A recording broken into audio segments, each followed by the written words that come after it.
श्रीराम. साधक हो, सध्या आपण सोमवार ते शनिवार श्री ब्रह्मचैतन्य गोंदवलेकर महाराज यांच्या परंपरेतील साखरखेर्डा येथील संत परमपूज्य श्री प्रल्हाद महाराज यांचे श्री देवीदास अमृत मोहोरीला लिखित संक्षिप्त चरित्राचा आस्वाद घेत आहोत.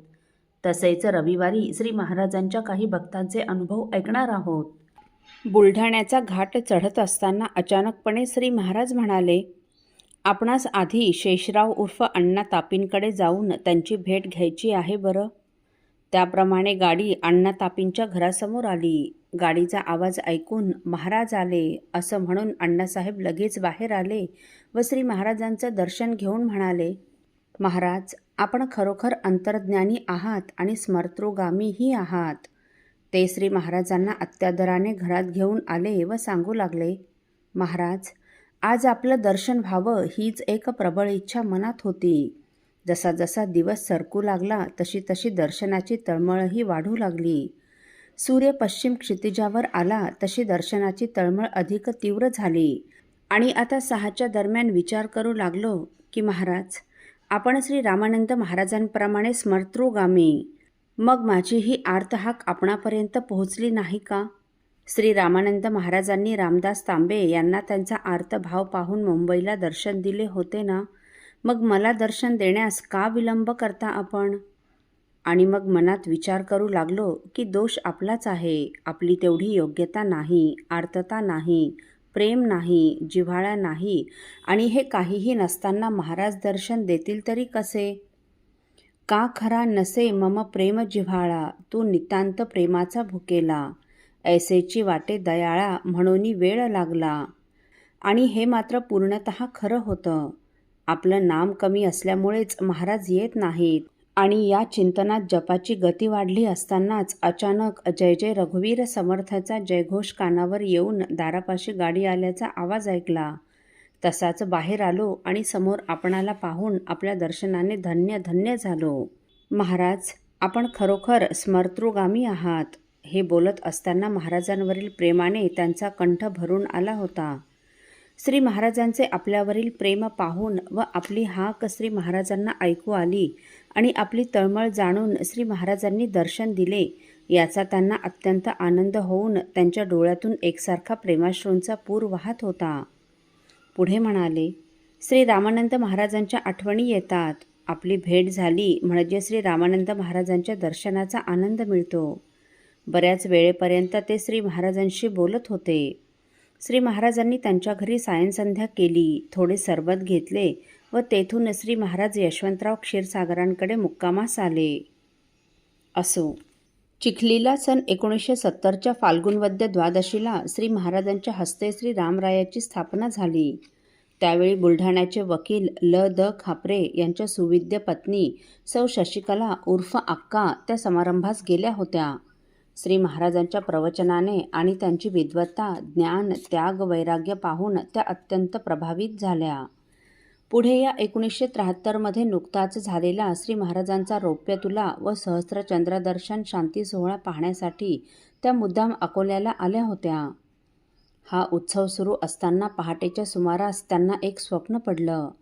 त्या स्वप्नात एका व्यासपीठावर श्री प्रल्हाद महाराज विराजमान असून समोर प्रचंड शिष्य समुदाय बसलेला होता.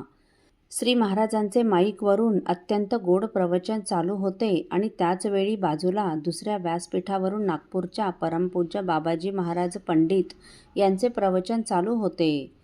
तसाच प्रचंड शिष्य समुदाय त्यांच्यासमोरही बसलेला होता.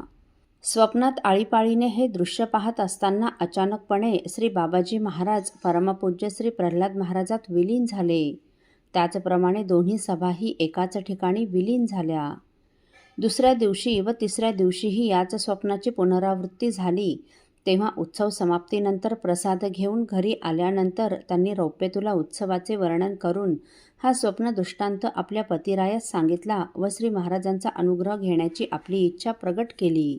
पुढे 8-10 दिवसांनी त्या पतीसह नागपूरला गेल्या असता त्यांचे पती तात्यासाहेबांनी त्यांचे वडील बंधू ग. द. उर्फ बाबासाहेब खापरे यांना हा स्वप्नदृष्टांत सांगितला व याचा नेमका काय अर्थ असावा म्हणून विचारले.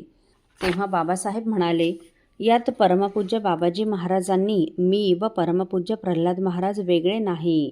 आम्ही दोघे एकरूपच आहोत, तेव्हा तू त्यांचा अनुग्रह घे असा आदेश चिरंजीव सौ शशिकलेस दिला आहे.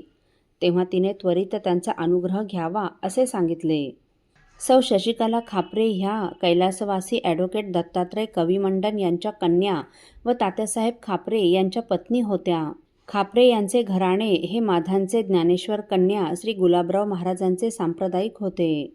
श्री गुलाबराव महाराज समाधिस्थ झाल्यावर त्यांचे शिष्योत्तम वेदांत केसरी परमपूज्य सद्गुरू बाबाजी महाराज पंडित हे त्यांच्या गादीवर बसले.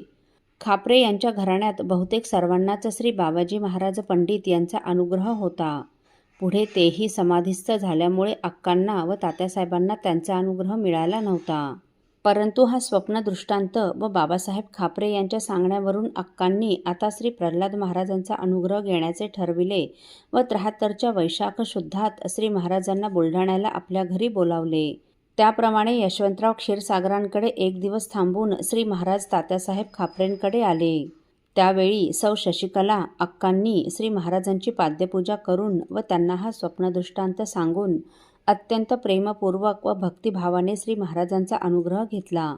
त्यांच्याकडे रामाचा अभिषेक नैवेद्य झाला. भोजन प्रसादास 50 मंडळी होती. तेथून सायंकाळी 5 वाजता श्री महाराज साखरखेर्ड्यास गेले. असो साधक हो, काशी यात्रेला गेल्यानंतर आपण काय सोडावं हे परमपूज्य प्रल्हाद महाराजांनी आपल्या एका भक्ताला सांगितलं. ते आपण पुढील भागात ऐकणार आहोत. श्रीराम समर्थ. आपल्यातील कोणा श्रींच्या भक्तांना श्रींचे काही अनुभव आले असतील तर कृपया आपण मला ते 9422843253 अथवा सुनील दादांच्या 9892608401 या व्हॉट्सअप नंबरवर कळवावेत अशी नम्र विनंती. श्रीराम समर्थ.